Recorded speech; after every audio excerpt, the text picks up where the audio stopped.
Phrasal verbs made easy. Mastering, come, in English. Hello, language learners. Today, we're taking a deep dive into phrasal verbs with come.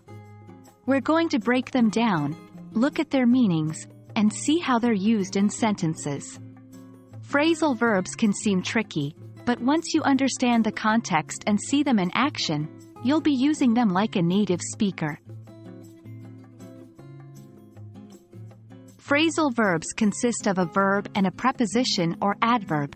When used together, they often take on a completely new meaning.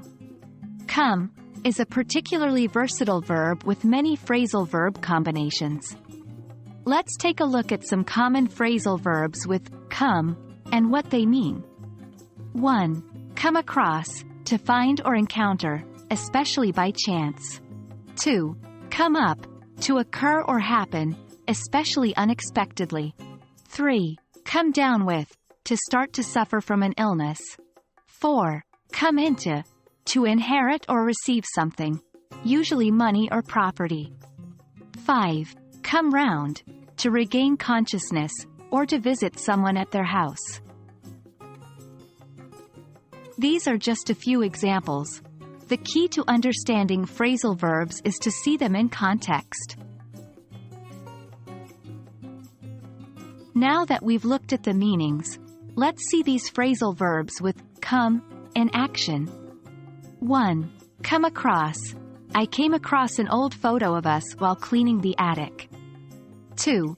Come up. A problem has come up at work and I need to deal with it immediately. 3. Come down with. I think I'm coming down with the flu. 4. Come into.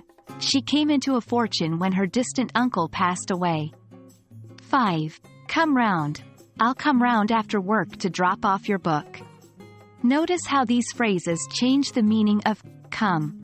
Try to use these examples as a starting point for your own sentences.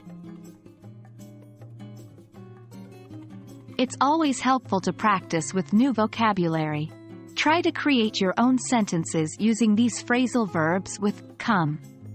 The more you practice, the more natural they'll start to feel. And that's it for today's lesson on phrasal verbs with come. Hopefully, you've learned something new and feel more confident using these phrases in your daily conversations. Remember, practice makes perfect. So don't shy away from using these phrases in your English communication. See you in our next lesson.